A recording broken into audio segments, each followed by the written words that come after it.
Okay.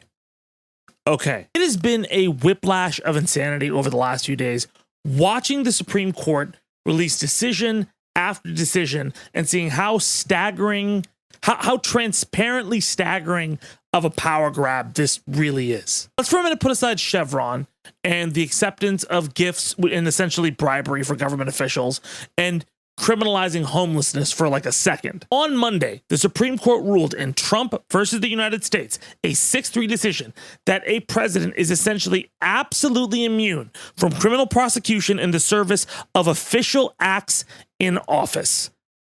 That's fucking wild. Official acts being incredibly vague, the Supreme Court sending that down to a lower court to rule what exactly is an official act. And you've probably already heard about this ruling by now. It's been everywhere on every single headline. And you should know that this ruling fundamentally changes how America operates at a foundational level. It's somehow bigger than the Chevron doctrine. Many people cite the unitary executive as this thing that people are really scared of becoming a full reality. This is that plus change plus, and a DLC expansion pack. It means the president of the United States can do something like declare something as an act of national security and do anything from steal, actively harass, murder, anyone, as long as it's tangentially related to an official act as part of his job. That means that in bad faith presidents can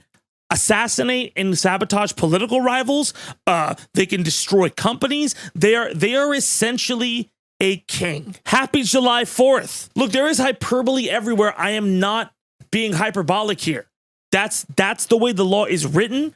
That's the way it is structured. It gives the president authority on a level that is obscene and authoritarian in so many ways. And I am not just talking about Republican presidents. I'm talking about Democratic presidents too. We will get to that in a second. And one of the chief pieces making the rounds criticizing this decision, which has gotten a little bit more viral than normal, is Sotomayor's dissent. Justice Sonia Sotomayor writing, the court effectively creates a law-free zone around the president, upsetting the status quo that has existed since the founding. With fear for our democracy, I dissent. And the reactions on the internet have been panic, dismay, fear, jubilation from idiots who don't understand what the fuck this means. But I've seen many people with long TikToks stitch themselves and go, actually, I'm probably going to vote because of how bad this is, how bad this fucking decision is. It has also increased calls for Joe Biden to step down even more after his disastrous debate performance, but we'll get to that in a second. Over the last 48 hours, people have been asking me what I feel about just this ruling, what it means, if I'm going to talk about it. Listen, watching the reactions of all of this is something that immediately jumps out. It feels very similar to Dobbs or to other things. These last few rulings feel like 5 or 6 Dobbs v. Overfeld rulings just dropping all at once. And like I said at the beginning, these are very clear power grabs. Chevron is a giant decision that changes everything and makes the court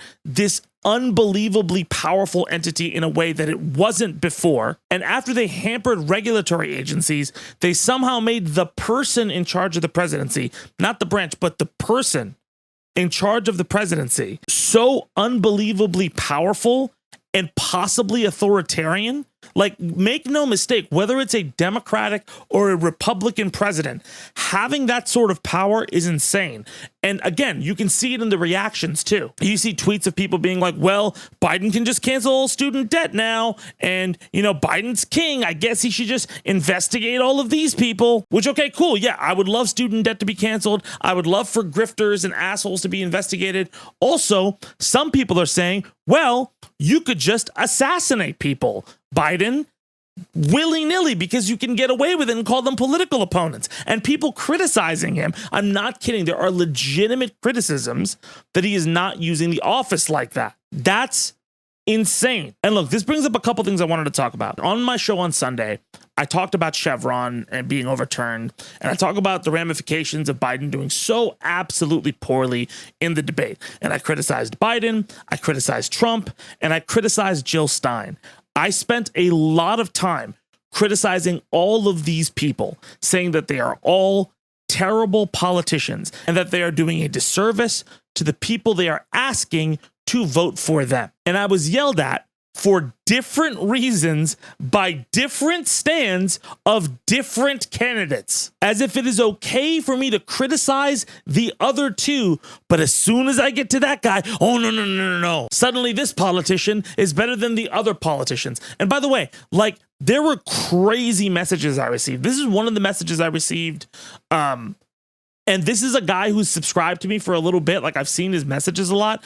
This is an unhinged thing to say. Like, this is a weird thing for someone to say, especially when within the video, I even go out of my way to let people know I'm not criticizing their decisions and their feelings about who they want to vote for. Shit like, vote Jill Stein. I will get to that in a second. And by the way, dude, I'm not mad that you said vote Jill Stein.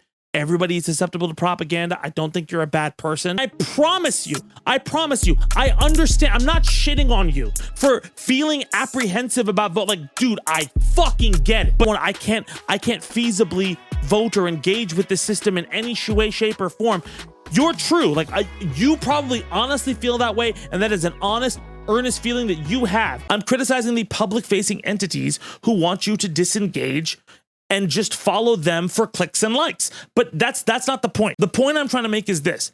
Similar to all of that happening, I saw something very similar here, where you have a bunch of people celebrating that this happened because Trump's name is on the case. A bunch of people terrified this happened, saying you have to vote, and a bunch of people furious that these people are saying you have to vote and these people are celebrating, really upset. And what I couldn't help but notice is that nobody is having an actual conversation on what this is. And I mean, nobody's having a conversation on what to do now, on how to operate around this, on how to fix this problem or the other issues there. Whether you wanted it to happen or not, there's no sincere practical follow through and discussion happening from anybody. It just feels like teams.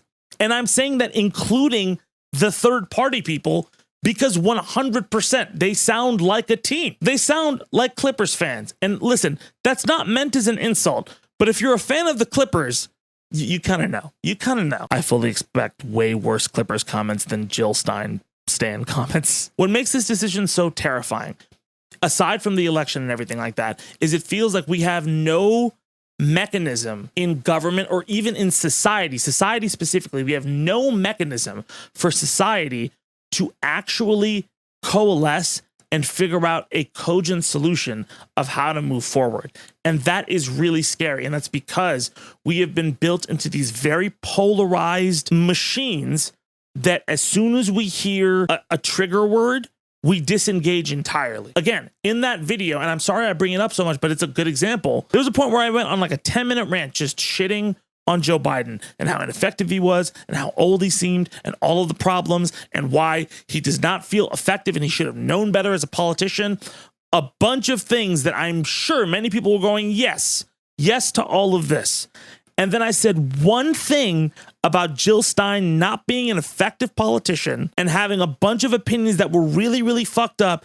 And I got that message. And for the life of me, I cannot understand why people are writing for politicians, aka the people whose entire job it is to suck up to you and figure out anything they can say to get you to vote for them. There are people who are professionally inclined to get into government positions by lying through their teeth if they can to get the office. We can't just like snap our fingers and like fight the Supreme Court, but having actual conversations about not only voting, but around the culture of how we interact with these decisions, how everybody lives their lives, how we operate outside of Twitter and the news cycle, those don't really happen anymore at any fundamental level. And I know it's a YouTube comment section. It's not like the biggest thing in the world. Like you have to like stop your whole life to like read or listen to. But just in general, that mechanism being broken in real life, I feel leads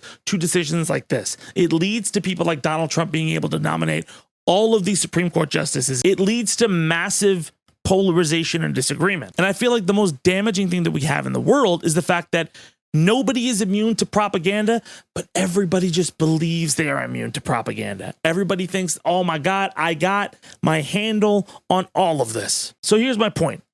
We are not cooked yet in the words of a really cool TikTok creator I saw. We are not cooked. We are in the pot though, and it's boiling. There is no quick and easy solution to getting past the damage that has been done over the last few days. And there is no getting past the fact that this Supreme Court decision is horrific. It's really, really bad. The reason I'm not like just going in and just ranting about it is because you have probably heard multiple people over the last few days lose their minds about it. Rightfully so. It is a really fucked up thing that has huge consequences for American culture and everything. It puts the entire idea, like the good idea, like the one that everybody is trying to aspire to from America, it completely negates it. But there's still a little bit of HP left at the end of the round. You are still Daigo with Ken. And if you are in that position where anything can chip you out, it's time to lock the fuck in. We can talk about voting a little bit later, right? Like, of course, that's a very contentious subject. But I think the one thing that we can agree on is that polarization is fucking bad. It's fucking bad. It kills everything. And so if you want to start by dismantling power structures, and the reason these people have power, disintegrating polarization is step one. Stopping the ability for people to destroy your conversations and your ability to problem solve is the only way you learn to problem solve. And you will not reverse the Supreme Court decision tomorrow, but you will create mechanisms where propaganda is less effective and these guys get away with way less because everybody goes, wait a minute, this isn't in my best interest, even though I support this guy. Even if there are some good politicians, politicians are not your friends. They work for you. They're your employees. And they have to be your employees because as soon as they're your king, you're fucked. If I can't problem solve with the people right next to me who are yelling for a different guy other than my guy, then my guy isn't worth his weight in gold. Let me know what you think in the comments. And very quickly, before you say anything, yes, of course, if somebody is a racist or an asshole or terrible, then yeah, that's disqualifying. I'm not talking about that right now. And lastly, I'm going to bring up that guy's tweet again. Very quickly, don't say this shit to me, all right? I'm a Muslim. I grew up Muslim. I've known about Palestine longer than almost everybody who started talking about it over the last, 8 months. It is infuriating to watch people explain to me stuff that I've been hearing about since I was 7 and suddenly care as if me, my family, and other people who are Muslim have not been talking about it the whole fucking time. And those weren't the only comments I received. I also received a lot of really kind comments of people who wanted to discuss through things, who disagreed with me. For everybody who did that, thank you so much. That made my day. Very quick, before we continue, I want to give a shout out to today's sponsor, NordVPN. Listen, I've been a NordVPN user far before they ever wanted to do something with Zed Talks. It's been an essential tool for my internet experience for so long. It's one of the best VPNs out there, great for blocking phishing and middleman attacks. It's also amazing for privacy, especially if you don't trust ISPs who are known to throttle traffic to websites, even when net neutrality has been passed again. And in an election year, when there are more malicious actors, more people trying to advertise to you through whatever shady means they can, Nord is essential. And it's not just for privacy. I will be honest. I use Nord to watch shows in other countries. Certain streaming services offer shows in different places. Just click on that server and you're ready to watch. And comparatively to other VPNs I've used, Nord is pretty fast. I mean, it feels like a seamless experience from when it's on or whether it's off. And that goes right coupled with the fact that they have a mobile version, which just generates a link and you're in. So when you're on the go or traveling or on vacation, you stay protected. And if you go right now to nordvpn.com/Zed, you get a 2-year plan at an incredible discount, plus 4 months, plus a voucher for 20 gigabytes from Saley eSIM. That's an incredible tool for anybody who wants to use data while traveling. So listen, if you want more control of your internet experience, you want more privacy, and if you think this show is cool and you want to support it, go to nordvpn.com/Zed. You can get a 2-year plan, plus 4 months, plus a Saley eSIM card, and get some peace of mind. All right, back to the breakdown. Okay, very quickly, let's talk about the Joe Biden possibly dropping out or staying in situation. Pressure has been mounting on Joe Biden since last week's debate to drop out of the presidential race. Not a light thing to do. And every single day that has gone by has only multiplied this issue. There's been many points where you've seen headlines about, oh, okay, it's solved. This is what's going to happen. He's staying in, blah, blah, blah. Only for more people to come out and call for him to drop out of the race. The messaging around it has gotten more forceful. Biden has released talking points. The surrogates have gone on and on about it. People are making memes about the New York Times' statement on the whole thing, which, by the way, like, regardless of whether you want Biden to stay in or not, I'm not criticizing that opinion. I'm just criticizing the memes are terrible. Like, these are the most dad joke ass memes without the joke in them. All right. It's like people who say blue MAGA. Like, I fucking hate those two phrases because they're the weakest, most lazy ass fucking stray shots you could possibly fire. Like, take it from a battle rapper. Y'all fucking suck and need to up your game. I am disappointed in all of you. If you are mad about me dissing Jill Stein, you should be more mad with people saying shit like blue MAGA and posting this tired ass fucking, well, why don't the New York Times report about Donald Trump dropping out? Shut the fuck up. You sound like a 70-year-old feels, which I assume is Joe Biden. Okay, that was a stray that didn't need to happen. But look, I'm not even commenting on whether he should stay in the race or not. I'm just saying the messaging is multiplying. Look, you had the first Democratic congressional rep, Lloyd Daggett, come out. James Carville said something. Bill Maher, who is a fucking idiot but owns a giant program where people like the voting bloc he has tend to vote for people like Biden. Bill Maher called for Biden to drop out of the race. And again, Biden wants that kind of centrist, center-left Democrat vote. Multiple people on The View, the Atlanta Journal-Constitution, the New York Times. Look, even with all of this, like I said, Biden has shown signs of defiance with his surrogates. He recently had a meeting at Camp David where his family told him to not fucking listen to a lot of the strategists in his ear who are telling him to step down, to just, hey, fuck all of them. You move forward. You do what you think is right. And look, again, it's not like there are no credible points for Biden possibly staying in the race, right? Like, practically, it is true. What could happen if he decides to drop out or is pushed out? I don't think he can be pushed out. He has too many delegates. But if he decides to drop out, the process could indeed be incredibly messy. Like, way messier than anybody is anticipating. Like, way messier. Politicians aren't just going to fall in line. There's going to be intra-party fighting. There's going to be issues about cash flow and how to proceed forward and who really gets the spot. You could have contentions and problems between possible successors spill out much later in this specific process than normal. It's also been reported that people who are big supporters of Project 2025 are trying to find ways to disqualify a nominee that is not Joe Biden off of certain states' ballots, although I don't know how successful that would necessarily be. And there's been multiple reports that there's going to be a virtual roll call nomination of Joe Biden in order for him to kind of get on the Ohio ballot because of some kerfuffle that happened earlier in the year. So it's not just for Biden stands just saying I'm riding with Biden and all that bullshit. It is genuinely true that it could be a messy process if all of this happens. It is not nothing to say like, hey, it could actually be very scary and you could fumble very, very badly. But when you have people like Nancy Pelosi saying, I think it's a legitimate question to say, this is an episode or this is a condition, that tells you that some of this is irreversible damage and you can't avoid messiness either way. And there are people who are pushing Biden for him to drop out as early as this week. Many donors who are coming out of the woodworks. It's just been increasing. And again, I haven't even given you my thoughts yet. You may think you know how I feel, but I'll tell you, it's complicated. Look, I am not a fan of Joe Biden. I talk a lot of shit on him, all right? Okay? I am not like fucking waving a Biden flag outside of my window unless Trump is there just because I want to upset him. But I can actually practically say there is no clear, easy answer to this. And anybody saying there is an easy answer to this doesn't understand the stakes of what those answers mean and the mechanisms that you have to go through to get those answers. So if I'm looking at it, here's the upside and the downside. Let's say you stick with Biden. There is an actual upside to sticking with him. The main is all of the chaos that you would have by having him drop out is not an issue.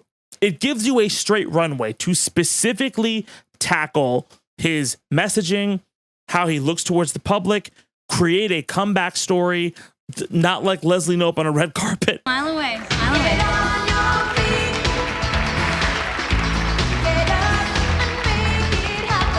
There's a legitimate argument to be made that sticking with Biden, reformatting messaging, showing him in a position of strength while trying to be effective at convincing the people that he can go back to work and actually beat Donald Trump, that can happen. It's not like it can't happen, especially with all the shit that happened over the last few days. People are like, yo, oh God, the Supreme Court is a serious issue. They are more galvanized to be able to accept that. Again, that's if he doesn't have severe cognitive issues or health issues, right? But again, like I said, some of this damage feels irreversible. The fact that they keep trying to squash it and it's the bug that keeps coming back and more people increasingly call for him to step down, that shows it's not just a flesh wound, Black Knight. And then we get to replacing Biden, all right? Yes, it is an absolute mess, but there are actually significant upsides to it, mainly media upsides. First off, the narratives. It is a big deal that people will chomp at the bit, like, who is the Democratic nominee? Is it gonna be Gavin Newsom or Pete Buttigieg or this lovely flower pot with a white guy in it? A large amount of the Democratic base who is not happy, and listen, a large amount of the base is not happy, will felt you have acknowledged the criticisms and actually moved into this. Now, some people will not be assuaged, 100%, but you will get a full cycle of people deciding who is going to be the next nominee, what's going to happen. And having a new candidate who is fresh and has not been bludgeoned by the national media cycle like this isn't a bad idea. Listen, over the last 2 election cycles, the more a candidate is seen, the more they lose in the polls, specifically because the candidates have been so unpopular. Somebody who's not immediately defined will have a much larger advantage against somebody like Donald Trump. And even if Kamala Harris, who everybody is floating, could be the potential successor, yes, she does not do well in the polls currently, but there is an idea that, hey, because by contrast with what's on the line, she could receive a bump. That is a very risky proposition, but there are upsides, especially against somebody like Donald Trump. The other thing is you could refocus the campaign and you could refocus that event of switching out the political person in charge. It's very easy to message that event with all of the hullabaloo that's gone around it as, hey, we are so serious that this is a real threat to democracy that we replaced our nominee. This is fucking serious. And you would have a messy but effective and watched Democratic National Convention. You would have the ability, you'd have the opportunity to get a bigger rally around the flag effect for the politician. There are opportunities. Again, all of them could backfire, but you get a lot more options, whereas you don't have a ton of options with a candidate behind in the polls who is an incumbent, who scheduled a debate this early and has dead air till September. There are also other downsides aside from the mess. I mean, what if the Project 2025 guys succeed in keeping them off certain ballots? What if Donald Trump won't even debate them in the fall because they're not Joe Biden? He's not complying with the Commission on Presidential Debates or whatever the fuck that is. What's to say he just doesn't drop out of the agreement? Again, this is not like the most trustworthy person. He will break that norm. So listen, if we're looking at all the evidence, I do think there are positives about looking at other nominees. But especially with the decisions over the last few days with the Supreme Court, even if it is Biden, I'm going to vote for harm reduction. I have to vote for what reduces the harm to people in Gaza. Right now, it's not going great. It can get worse. Trust me, it can get worse. The people here, the institutions we have here, more Supreme Court justices that Trump nominates will be devastating to the civil rights of so many people in this country. Interracial marriage, gay marriage, there's so many things that this court is ready to just destroy. But I think the one thing, even in all of this, is that there is no clear-cut answer. We are in an era of complicated, unsatisfactory answers. We are in a universal trolley problem. That's what 2024 is. More so than 2016 and 2020, it is the trolley problem. What is the decision you make if you have an imperfect decision? And I'm not trying to pressure you into voting one way or another. I'm not trying to pressure you into saying Biden stepped down or I'm riding with Biden. I'm going to tattoo his face on my face. I'm saying that part of activism is engaging with the problem, not running away from it or obfuscating it. Like, take out the identity politics for a second. If we're just the statement of like vote or don't vote or Green Party or blue, like If we can talk about how to effectively fight these institutions which are trying to take away our liberties and this very difficult era that we're in a way that is practical and includes everyone, then that is the kind of uncertainty that turns fear into motivation. That's our show. Thank you guys so much for watching. I feel like I rambled a bit there. I hope I didn't. Take a listen to last week's Zed Talks, last week's Freestyle the News. I went the fuck off. And I look forward to seeing you on Sunday. Anyway, my name is Tabani.